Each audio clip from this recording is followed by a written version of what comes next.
పాటను చదువుచుండగా దయచేసి సంఘమంతయు లేచి నిలబడాలని మనవి. పరిశుద్ధుడైన మత్తయి రాసిన సువార్త 2వ అధ్యాయము 1వ వచనము నుండి 12వ వచనము గల దేవుని వాక్యము చదువుగా విందాం. పరిశుద్ధుడైన మత్తయి రాసిన సువార్త 2వ అధ్యాయము 1వ వచన ప్రారంభము.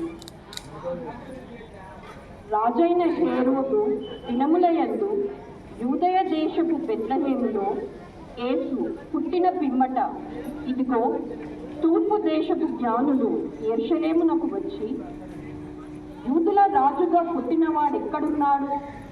తూర్పు దిక్కున మేము ఆయన నక్షత్రము చూసి ఆయనను పూజింపవచ్చుమని చెప్పింది. హేరోదు రాజు